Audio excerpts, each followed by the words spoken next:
तो स्टार्ट करते हैं टॉपिक अपना इंटेलिजेंस। इंटेलिजेंस वर्ड आपका कहाँ से आया है? इंटेलिजेंस वर्ड जो है आपका वो आया है आपका, या तो आपको कई जगह इंटेलिजियर लिखा हुआ मिलेगा या कई जगह आपको इंटेलिजेंशिया भी लिखा हुआ मिलेगा। इंटेलिजेंशिया या इंटेलिजियर। तो इंटेलिजियर या इंटेलिजेंशिया, इनमें से कोई भी वर्ड आपको देखने को मिल सकता है। इनका मतलब क्या है? टू अंडरस्टैंड, मतलब समझना।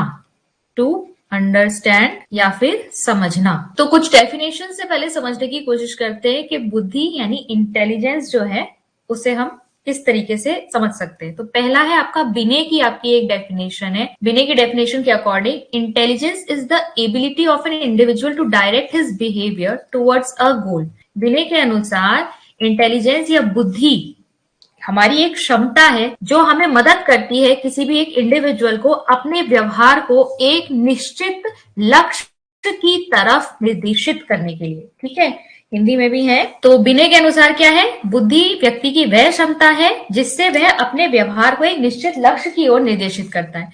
कोई भी व्यक्ति जो है अपने लिए पहले एक लक्ष्य जो है वो निर्धारित करता है और फिर उसके सभी प्रयास, उसका सारा व्यवहार जो है वो इस लक्ष्य को प्राप्त करने में लग जाता है। जैसे कि इस समय आप लोगों का लक्ष्य क्या है? एलटी एग्जाम को क्रैक करना।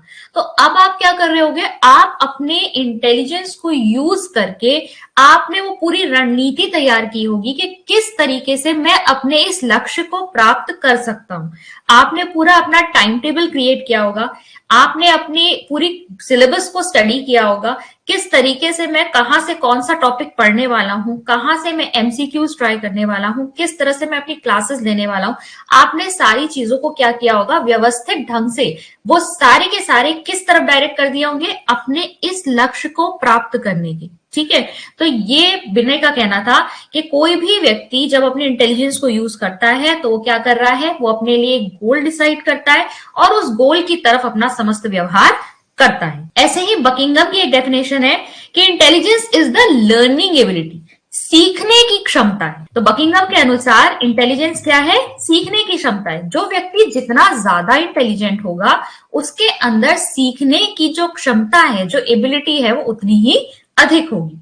ऐसे ही अगर विलियम जेम्स की अगर हम परिभाषा देखें तो it is the ability to adjust oneself successfully to a relatively new situation.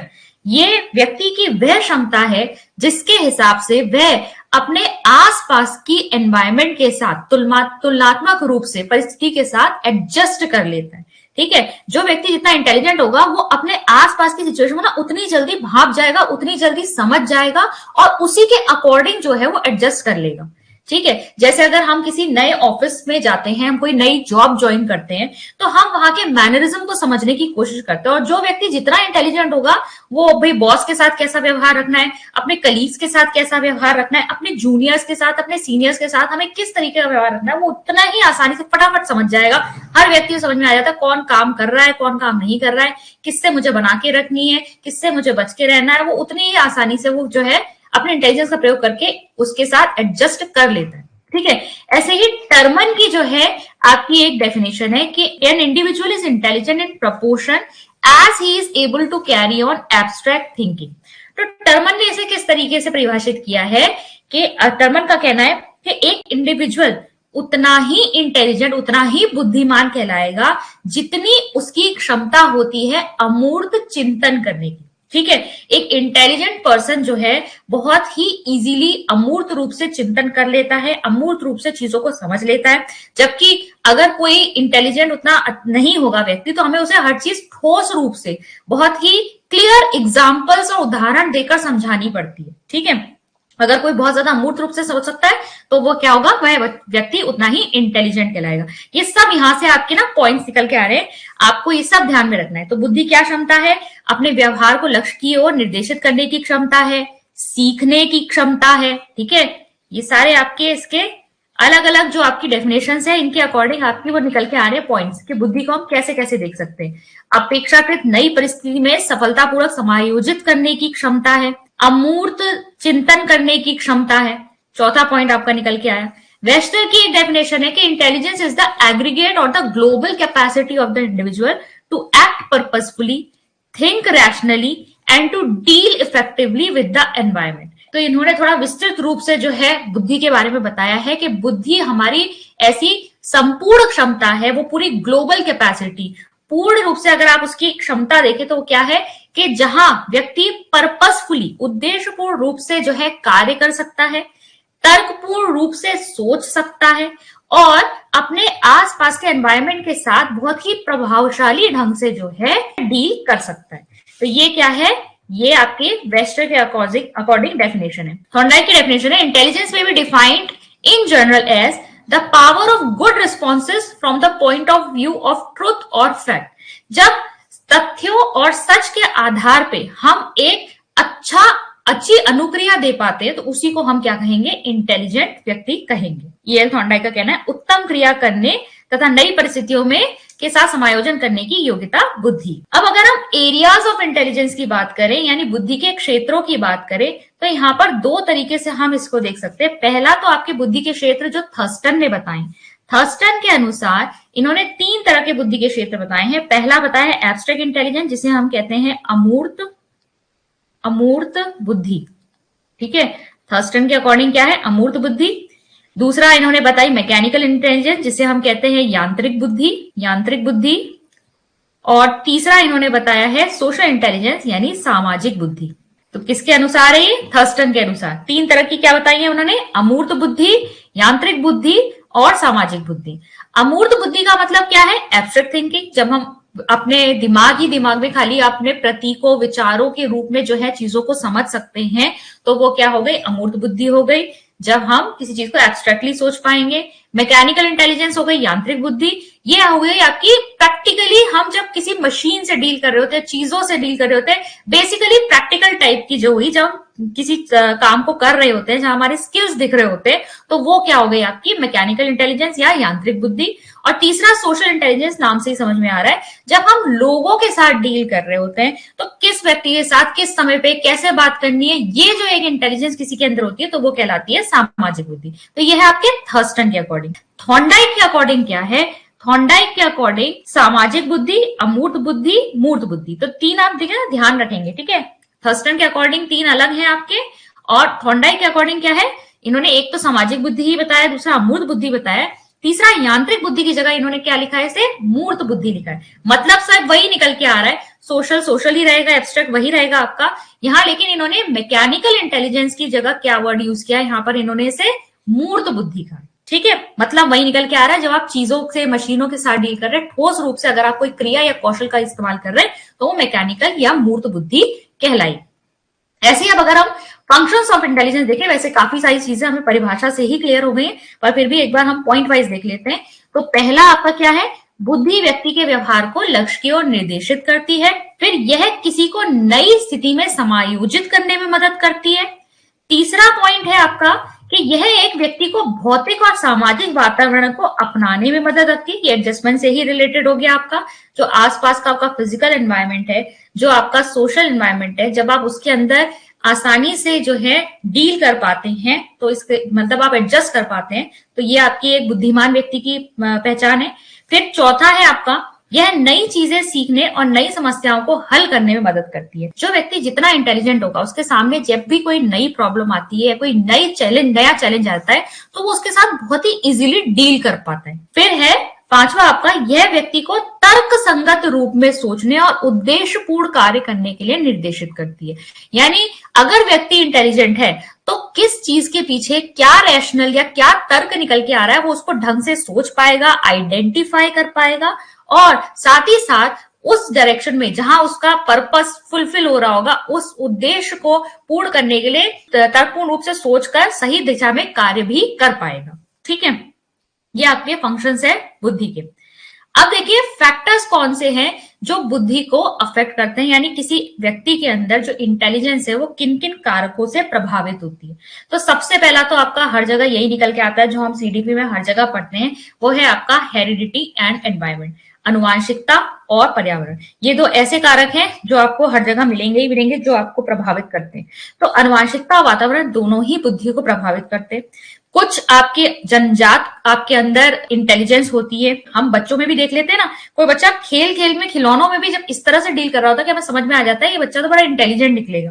ठीक है, तो इंटेलिजेंस जो है, कुछ कैपेबिलिटीज जो है बच्चे के अंदर हेरिडिटरी होती हैं, लेकिन एनवायरमेंट उसको मौके देता है अपने उस इंटेलिजेंस को और ज्यादा शार्प करने के लिए, और ज्यादा पॉलिश करने के लिए। ठीक है, अगर मतलब आपके पास मान लीजिए हेरिडिटरी तो आपके पास है इंटेलिजेंस, अनुवांशिकता से आपको मिली है, लेकिन अगर आपको एनवायरमेंट या पर्यावरण में मौके नहीं दिए जाएंगे, आपको ऐसी सिचुएशंस नहीं दी जाएंगी जहां पर आपको आसानी से अपनी इंटेलिजेंस या बुद्धि का प्रयोग करने का मौका मिले, तो आप उसका असली तरीके से यूज नहीं कर पाएंगे या उसको और उतना शार्प नहीं कर पाएंगे। ठीक है, तो तेज दिमाग होना और फिर उसका इस्तेमाल करके आप उसे और ज्यादा क्या कर सकते हैं, प्रभावशाली बना सकते हैं। तो हेरिडिटी और एनवायरमेंट दोनों ही इसको प्रभावित करेंगे। फिर एज की अगर हम बात करें तो देखिए, आयु के अकॉर्डिंग मैं आपको बताऊं कि आईक्यू, आईक्यू क्या होता है आपका, इंटेलिजेंस कोशेंट। ठीक है, इंटेलिजेंस कोशेंट, इंटेलिजेंस कोशेंट आपकी बुद्धि की माप है। ठीक है, आपकी जो बुद्धि को मापा जाता है वो इंटेलिजेंस कोशेंट या आईक्यू में मापा जाता है। बुद्धि लब्धि कहते हैं हिंदी में से।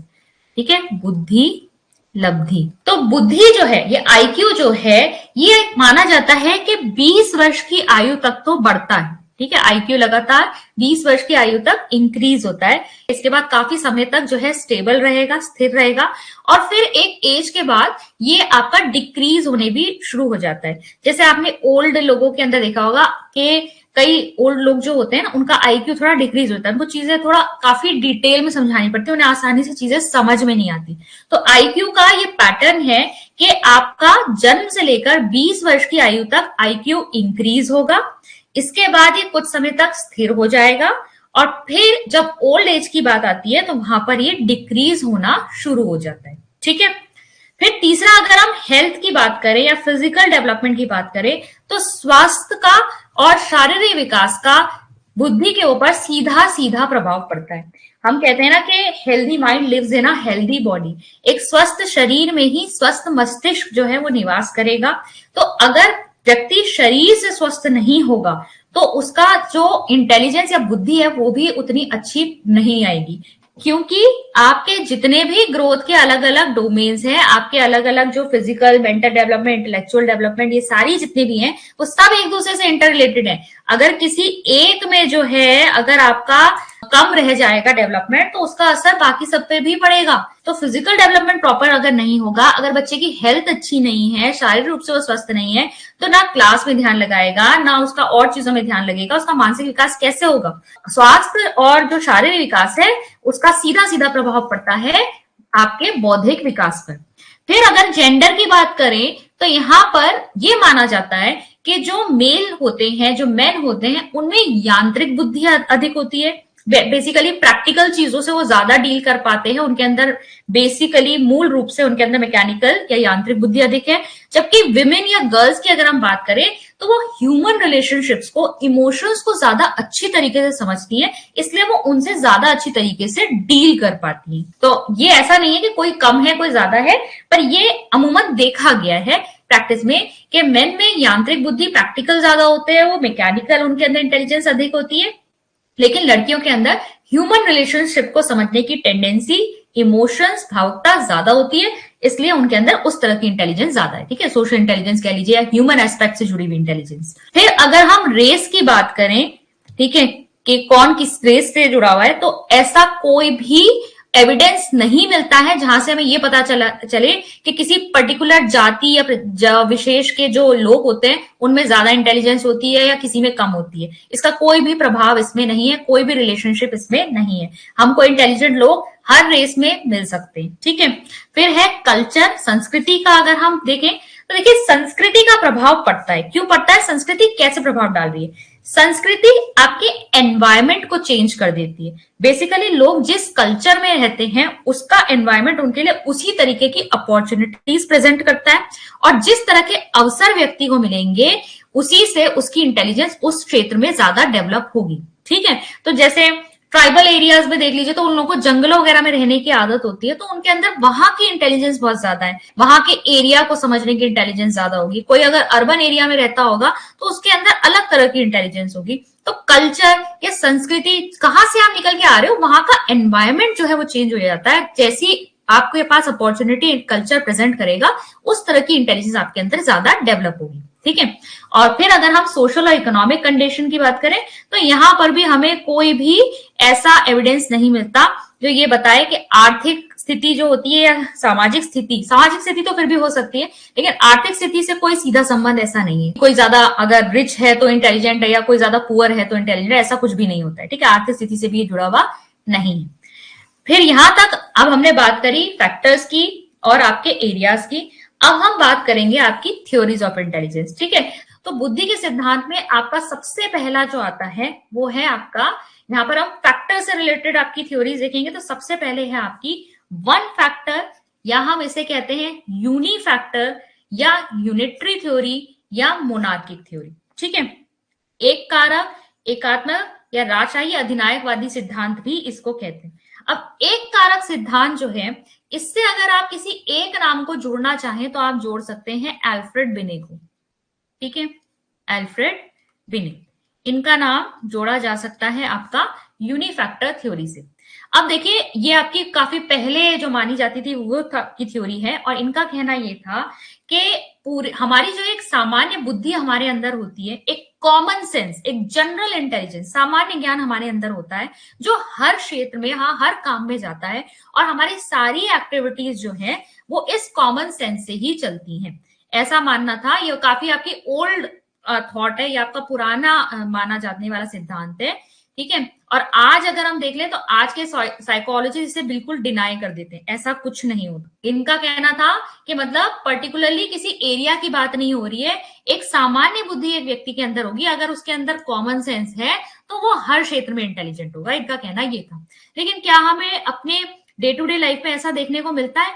बिल्कुल भी नहीं। हम ये देख सकते हैं कि हो सकता है एक बच्चा इंग्लिश में बहुत अच्छा हो लेकिन मैथ्स में अच्छा ना हो, ठीक है, या फिर हिंदी में बहुत अच्छा हो लेकिन हिस्ट्री में अच्छा ना हो, ऐसा भी तो देखने मिलता है।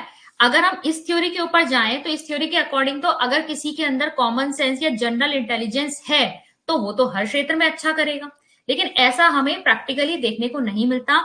इसीलिए आज की डेट में अगर हम देखें तो आज के मनोवैज्ञानिक इस थ्योरी को टोटली डिस्कार्ड कर देते हैं। फिर आती है आपकी थॉर्नडाइक की मल्टी फैक्टर थ्योरी, जिसे हम एनार्किक थ्योरी भी कहते हैं। ठीक है, मल्टी फैक्टर यानी कि बहुकारक सिद्धांत या अराजक सिद्धांत। अब देखो, थॉर्नडाइक जो आपकी ये जो थ्योरी है ना, मल्टी फैक्टर थ्योरी, ये आपकी मोनार्किक थ्योरी का जस्ट ऑपोजिट है, बिल्कुल उल्टा। मोनार्किक थ्योरी क्या कह रही थी? आपकी मोनार्किक थ्योरी ये कह रही थी कि एक ही इंटेलिजेंस होती है जो हर काम में जाएगी, जबकि थॉर्नडाइक की मल्टी फैक्टर थ्योरी ये कहती है कि जनरल एबिलिटी या सामान्य क्षमता के जैसी कोई चीज नहीं होती, और हर काम के लिए एक अलग हर मेंटल एक्टिविटी के लिए एक अलग तरह की इंटेलिजेंस होती है। इसीलिए इन्होंने कहा है कि हमारे दिमाग में बहुत सारे कारक होते हैं, इसीलिए से बहुकारक सिद्धांत कहा गया है, यानी हर क्षेत्र के लिए अलग अलग तरह की इंटेलिजेंस रिक्वायर्ड है, इसीलिए इसे मल्टी फैक्टर थ्योरी कहा है।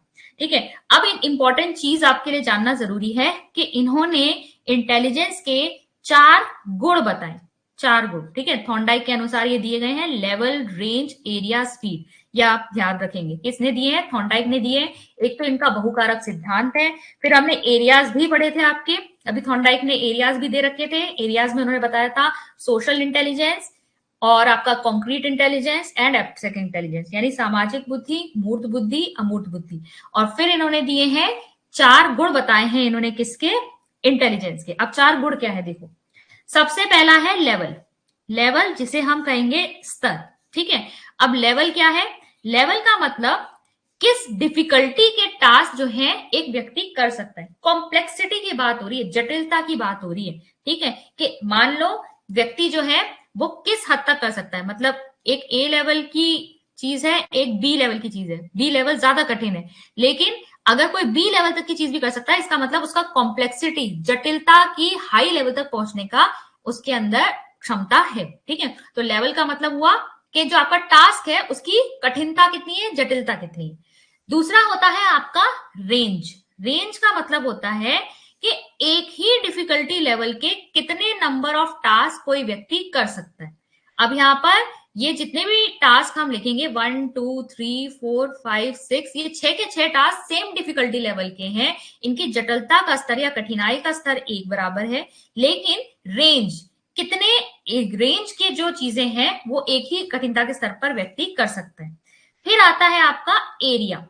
ठीक है, एरिया का मतलब है कि कोई व्यक्ति जो है वो कितने क्षेत्रों में अपनी इंटेलिजेंस को दिखा सकता है, कितने क्षेत्रों में अपनी इंटेलिजेंस के थ्रू रिस्पॉन्स कर सकता है। तो ये हुए एरियाज। और चौथा होता है स्पीड। स्पीड मतलब वो कितनी तेजी से रिस्पॉन्ड करता है या कितना स्लो है। ठीक है, तो बुद्धि के चार हुए गुण आपके। पहला हुआ लेवल, कि कोई अपनी बुद्धि से कितनी कठिनता के स्तर तक के काम कर सकता है। दूसरा हुआ रेंज, या फिर हम कह सकते हैं इसमें कि कोई किसी एक जटिलता के स्तर के कितने काम कर सकता है, रेंज कितनी है उसकी। फिर एरिया मतलब कोई व्यक्ति अपनी बुद्धि के बल पर कितने क्षेत्रों में अपनी अनुक्रिया दे सकता है। और स्पीड का मतलब वो अनुक्रिया कितनी तेजी से या कितने स्लो दे सकता है। ठीक है, तो यहां पर इन्होंने कहा थॉर्नडाइक ने कि यहाँ पर मल्टी फैक्टर्स होते हैं, हर काम के लिए अलग अलग प्रकार की या अलग अलग हमारे अंदर बुद्धि के कारक होते हैं। इसी को उन्होंने मल्टी फैक्टर थ्योरी कहा। लेकिन इन्होंने ये भी माना कि अगर किसी एक क्षेत्र में अगर व्यक्ति जो है काफी तेज है, तो वो किसी दूसरे फील्ड के साथ भी थोड़ा बहुत रिलेशनशिप शो करती है। ठीक है, तो इनका कहना था कि शायद कोई कॉमन फैक्टर होता है। हालांकि इन्होंने कंप्लीटली नकारा, बाद में इन्होंने इसको माना था कि एक हल्का कॉमन फैक्टर जरूर इन अलग अलग क्षेत्रों में अराइज करता है। फिर आता है आपका स्पीयरमैन का टू फैक्टर थ्योरी। ठीक है, स्पीयरमैन ने दी थी आपकी टू फैक्टर थ्योरी, जिसे हम कहते हैं आपका द्विकारक सिद्धांत। द्विकारक सिद्धांत आपका चार्ल्स स्पीयरमैन ने दिया है। अब इनके अनुसार इनका कहना था, अभी तक हम क्या बात कर रहे थे, हमने एक पढ़ा आपका मोनार्किक थ्योरी। मोनार्किक थ्योरी में हमने क्या देखा, मोनार्किक थ्योरी किसने दी है, अगर एक नाम जोड़ोगे एल्फ्रेड बिने ने दी है, एल्फ्रेड बिने। और इन्होंने क्या कहा, भाई एक व्यक्ति के अंदर एक कॉमन सेंस होती है, एक सामान्य ज्ञान होता है जो हर क्षेत्र में जाता है। यानी अगर किसी व्यक्ति का कॉमन सेंस है तो वो इंटेलिजेंस हमें हर चीज में दिखाई देगी। ठीक है, और आज ये मानी नहीं जाती। अगर हम मल्टी फैक्टर थ्योरी की बात करें, ये आपका वन फैक्टर थ्योरी हो गया। One factor monarchic theory, one factor या यूनिफैक्टर, एक कारक सिद्धांत। मल्टी फैक्टर यानी बहुकारक सिद्धांत में हमने क्या देखा, किसने दिया है ये मल्टी फैक्टर थ्योरी, आपकी दी है थॉर्नडाइक ने। और थॉर्नडाइक क्या कह रहे हैं, थॉर्नडाइक कह रहे हैं कि अलग अलग तरह के कामों में अलग अलग तरह की बुद्धि जाती है। यानी हमारी जो बुद्धि है वो बहुत तरह के कारकों से बनी हुई है। ठीक है, और इन्होंने एक साथ ही साथ क्या दिए, इन्होंने साथ ही साथ बुद्धि के चार गुण बताए। पहला बताया इन्होंने लेवल, दूसरा बताया इन्होंने रेंज, तीसरा बताया इन्होंने एरिया, और चौथा बताया इन्होंने स्पीड। अब ये दोनों एक दूसरे के ऑपोजिट है। ठीक है, मल्टी फैक्टर जनरल इंटेलिजेंस को नकार रहा है, मोनार्की फैक्टर अलग अलग कारकों को नकार रहा है। ये एक दूसरे के अपोजिट हो गए।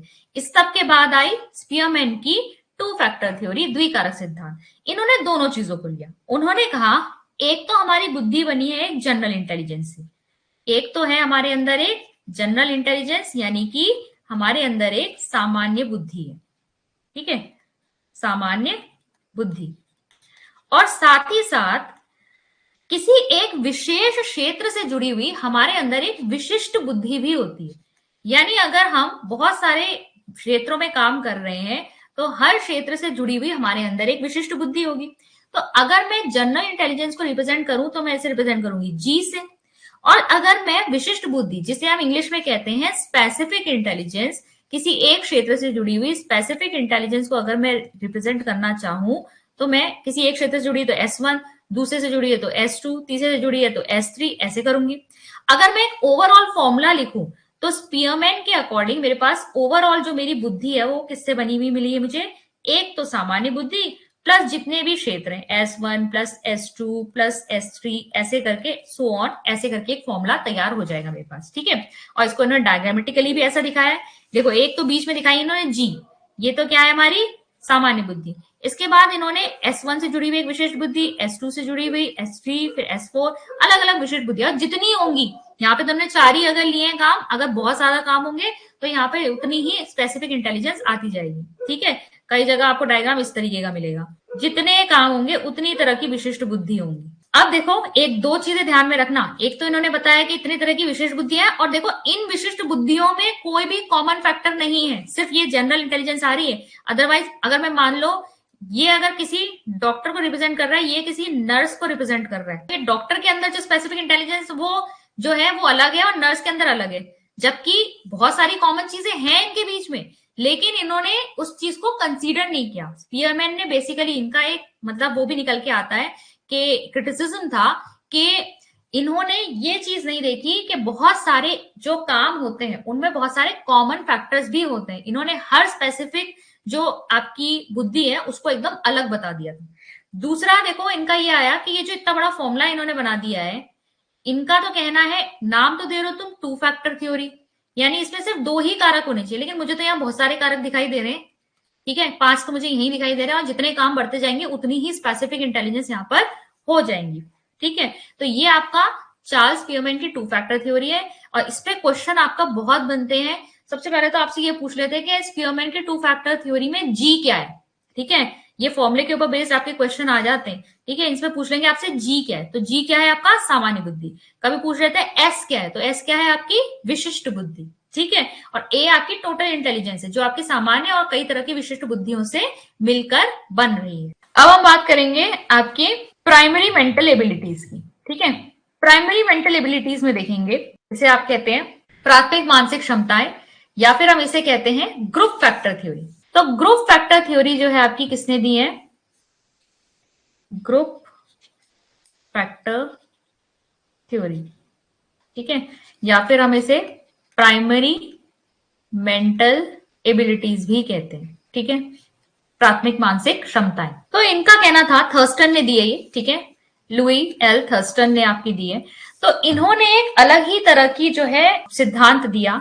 अभी तक जो हम बात कर रहे थे कि एक कारक है या दो कारक है या आपके बहुत सारे कारक हैं, इन्होंने कहा कि जब हम अलग अलग कामों की बात करते हैं तो उन कामों में कई बार ऐसा होता है कि उनमें एक कॉमन फैक्टर होता है। ठीक है, उन सारे ऑपरेशंस में अगर आपके जितने भी फंक्शंस या ऑपरेशंस जो मेंटल ऑपरेशंस चल रहे हैं उनकी मैं बात करूं, तो उन मानसिक क्रियाओं में कभी कभी हमें देखने को मिलेगा कि उसमें एक समान कारक होता है, एक कॉमन फैक्टर होता है, जो उन्हें क्या देता है, उसका एक समूह बना देता है। जैसे अगर मैं आपको एग्जांपल दूं कि मान लीजिए मैं क्या कर रही हूं, मैं हिसाब लगा रही हूं, या फिर मैं किसी को मैथ्स पढ़ा रही हूं, या मैं टेबल सीख रही हूं, या फिर मैं आप मान लीजिए काउंटिंग कर रही हूं।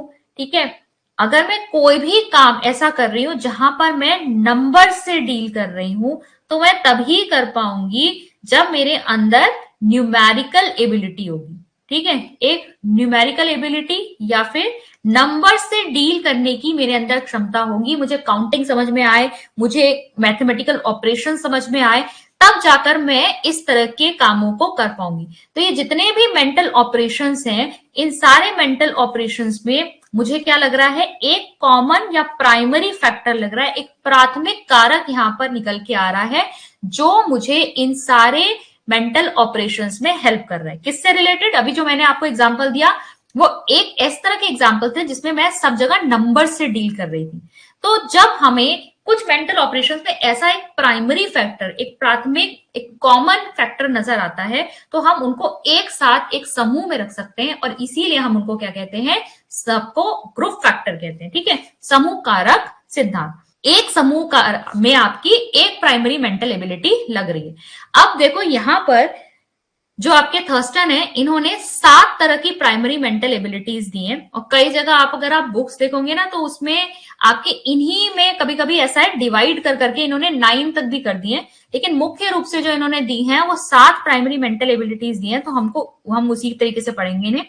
तो सबसे पहली जो इनकी है वो है नंबर फैक्टर। नंबर फैक्टर, जैसे कि मैंने कहा, जब मुझे न्यूमेरिकल कैलकुलेशंस करनी आएगी, जब भी मैं संख्याओं से डील कर रही हूँ, संख्याओं के साथ मुझे कुछ ऑपरेशंस करने, मल्टीप्लाई करना है, जोड़ना, घटाना, कुछ भी करना है, हिसाब लगाना, काउंटिंग करना, तो मैं नंबर के साथ डील कर रही हूँ, तो मेरे अंदर कौन सी फैक्टर होना चाहिए, नंबर फैक्टर होना चाहिए। दूसरा है आपका वर्बल फैक्टर, यानी found in test of verbal comprehension, जब मुझे शब्दों का अर्थ समझना है, ठीक है, जो लोग बोल रहे हैं जब वो मुझे समझ में आ रहा है, या फिर मतलब शब्दों में जो भी लोगों का बोलना है मुझे समझ में आना चाहिए, वो है वर्बल कॉम्प्रिहेंशन, बातें समझ में आए मुझे। फिर है आपका स्पेस फैक्टर। स्पेस फैक्टर आपका किसमें होगा? Involve in any task in which the subject manipulates imaginary objects in space, ठीक है। यहां पर ये बेसिकली आप इसे अमूर्त से लगा लो, जब मुझे दिमाग में अमूर्त रूप से चीजों को हैंडल करना आएगा या मैनिपुलेट करना आएगा दिमाग में ही, जब मैं किसी चीज के बारे में अच्छे से विचार कर पाऊंगी अमूर्त रूप से, तो वो होगा स्पेस फैक्टर। मतलब अगर कोई मुझे मशीन के बारे में भी बता रहा है कि इसके इस पार्ट में हो सकता है दिक्कत हो, तो मैं उसको विजुअलाइज कर पा रही हूँ, मैं अपने दिमाग में ही उसकी एक तस्वीर बना पा रही हूँ, उसको समझ पा रही हूँ, तो वो हो गया स्पेस फैक्टर। फिर आती है आपकी मेमोरी यानी स्मृति। इसमें होगा मैं कितनी जल्दी चीजों को याद रखती हूँ। अगर मेरी मेमोरी बहुत अच्छी है तो मुझे बताओ, कई लोग ऐसे होते हैं ना जिनकी मेमोरी अच्छी होती है, उनको आप देखो, उनको पुरानी बातें बहुत अच्छे से याद होती है, उनको फोन नंबर्स अच्छे से याद हो जाते हैं, उनको लोगों के एड्रेस, उनको रास्ते बहुत अच्छे से याद हो जाते हैं। तो जिनकी मेमोरी अच्छी होगी उनका आपको अलग अलग कामों में दिखाई देगा कि जो याद करने वाली चीजें हैं ना उनको बहुत क्विकली याद हो जाती है। फिर है वर्ड फ्लुएंसी फैक्टर। जब हम किसी चीज से रिलेटेड कोई भी शब्द सोचने के बारे में कहें तो कितनी तेजी से मेरे दिमाग में उससे रिलेटेड वर्ड आ पाता है, वो है मेरा वर्ड फ्लुएंसी फैक्टर। इसके लिए वोकेबुलरी अच्छी होना बहुत ज्यादा जरूरी है, मतलब मुझे शब्दों का ज्ञान बहुत अच्छा सा होना चाहिए। मेरे डिक्शनरी में, मेरे दिमाग में जो, मतलब डिक्शनरी आप मान लो कि मेरे पास जो एक दिमाग में किताब है जिसमें बहुत सारे वर्ड्स है मेरे पास, तभी मेरे को ये वर्ड फ्लुएंसी आ पाएगी। फिर है आपका रीजनिंग फैक्टर, ठीक है। रीजनिंग फैक्टर कब यूज होगा? कि हम कितनी आसानी से चीजों के पीछे तर्क दे पाते हैं, और तर्क हम तभी दे पाएंगे जब हमें बहुत सारे रूल्स, प्रिंसिपल, सिद्धांतों का ज्ञान होगा, कौन सा काम किस तरीके से होता है, जब हमें उसकी जानकारी होगी, ठीक है, तभी हम एक अच्छा तर्क दे पाएंगे। फिर है perceptual speed ability, ability to see differences and similarities among objects, ठीक है।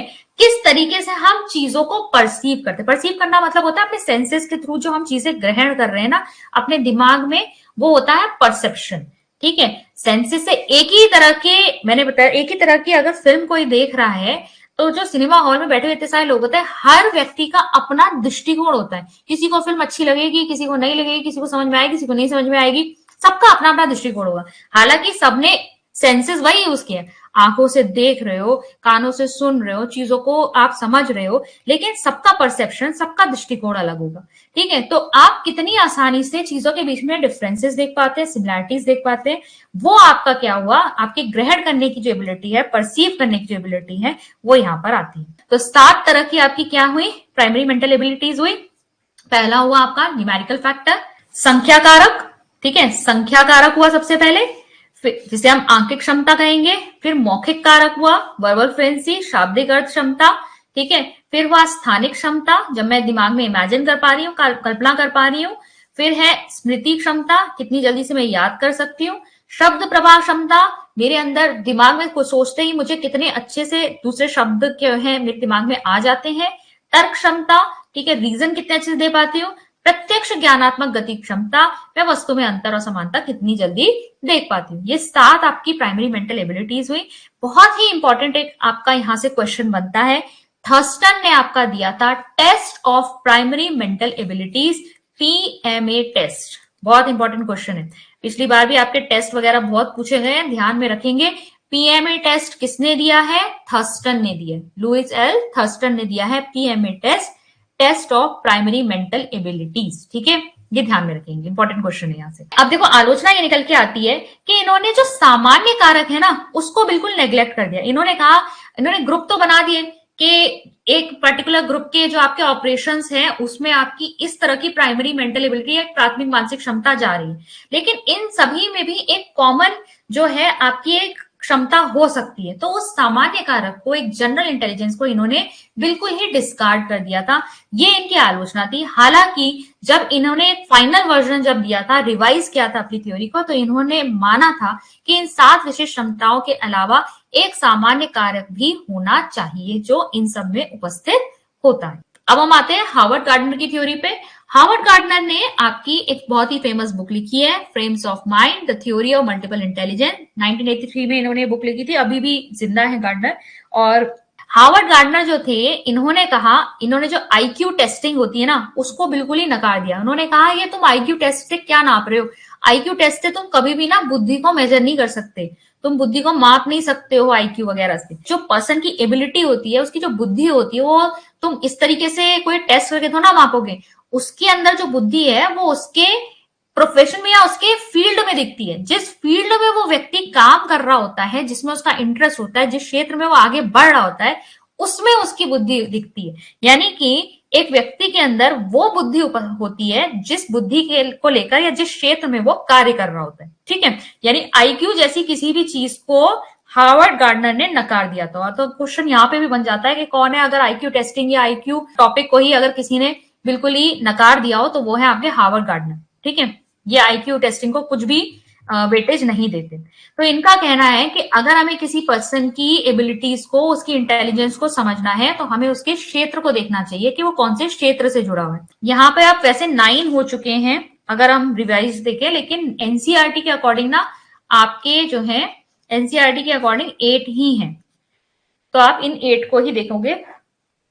पहला है आपका बॉडीली काइनेस्थेटिक इंटेलिजेंस, हिंदी में भी देखते हुए चलते हैं। शारीरिक गति संवेदी बुद्धि।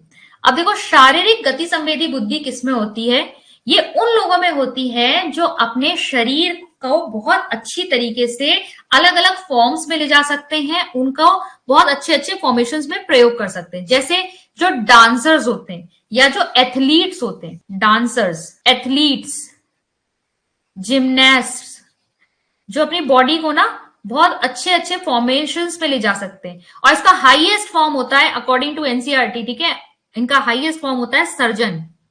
जो सर्जन्स होते हैं ना, जो ऑपरेशंस वगैरह करते हैं, उन्हें बॉडी का बहुत अच्छा ज्ञान होता है, कौन सी चीज कहां पर है, तो इसीलिए तो वो इतने अच्छी तरीके से ऑपरेशंस कर सकते हैं। तो जिसे बॉडी की बहुत अच्छी समझ है, किस तरीके से हम उसको अच्छे तरीके से यूटिलाइज कर सकते हैं, उसकी बहुत समझ है, उनमें कौन सी होती है? शारीरिक गति संवेदी बुद्धि, यानी आपकी बॉडीली काइनेस्थेटिक इंटेलिजेंस।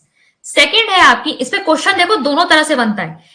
आपका ये भी बन सकता है, आपसे इंटेलिजेंस पूछ ले और आपको अलग अलग प्रोफेशंस लिख के दे दे कि कौन से प्रोफेशन वाले लोग में हमें ये वाली इंटेलिजेंस मिलेगी, या ये भी हो सकता है कि आपको प्रोफेशन दे दे और आपसे फिर इंटेलिजेंस टाइप्स ऑफ लिख के दे दे ऑप्शंस में, और आपसे पूछ ले किस टाइप की इंटेलिजेंस इनमें पाई जाएगी। ठीक है, फिर है आपका second interpersonal intelligence. Interpersonal intelligence का मतलब होता है जब व्यक्ति जो है किसी दूसरे व्यक्ति के मूड्स, इमोशंस और इच्छाओं को अच्छी तरीके से समझ लेता है, तो उसमें होती है इंटरपर्सनल इंटेलिजेंस, जिसे हम अंतरवैयक्तिक बुद्धि कहते हैं। ठीक है, अंतरवैयक्तिक बुद्धि, जो व्यक्ति दूसरे के इमोशंस को, मूड को अच्छे से समझ लेता है। ऐसे कौन होते हैं? ऐसे होते हैं आपके मनोवैज्ञानिक। ठीक है, मनोवैज्ञानिक, साइकियाट्रिस्ट होते हैं। ठीक है, साइकियाट्रिस्ट होते हैं, साइकोलॉजिस्ट होते हैं, इन सब के अंदर काउंसलर्स वगैरह जो होते हैं ना, जब आपको कोई परेशानी होती है आप काउंसलर्स के पास जाते हो, तो वो क्या करते हैं? वो आपकी बातों को सुनते हैं, आपकी प्रॉब्लम्स को समझने की कोशिश करते हैं, आपके मूड को समझते हैं और फिर आपको सही तरह की राय देते हैं। उनमें आपकी अंतरवैयक्तिक बुद्धि होती है। तीसरी है आपकी अंतर व्यक्तिगत बुद्धि, जिसे हम इंट्रापर्सनल इंटेलिजेंस कहते हैं। इंट्रापर्सनल इंटेलिजेंस, इंट्रापर्सनल इंटेलिजेंस किसमें होती है? ये लोग क्या होते हैं? आत्म जागरूक हैं, ये अपने आप को बहुत अच्छी तरीके से समझ चुके हैं, इनके अंदर इनको खुद को जानते हैं, अपनी अच्छाइयों को, अपनी बुराइयों को, इन्हें आत्मज्ञान हो चुका है। ठीक है, इनके अंदर बहुत सारी वैल्यूज होती हैं। ऐसे लोग कौन होते हैं? ऐसे लोग होते हैं आपके धार्मिक गुरु, रिलीजियस गुरु होते हैं जो, ठीक है, या फिर जो दार्शनिक होते हैं, फिलोसोफर्स होते हैं, जो दार्शनिक बातें करते हैं। और इसमें आपके आजकल के वो भी रख सकते हो इनको, जो मोटिवेशनल स्पीकर्स भी कई इसमें आ जाते हैं। ठीक है, आत्मज्ञान हो चुका है, दूसरों की भलाई के लिए दूसरों को है उपदेश दे रहे हैं, वो सब इसके अंतर्गत आ जाएंगे। फिर आपके आएंगे, इसमें होती है फोर्थ, तार्किक गणितीय बुद्धि।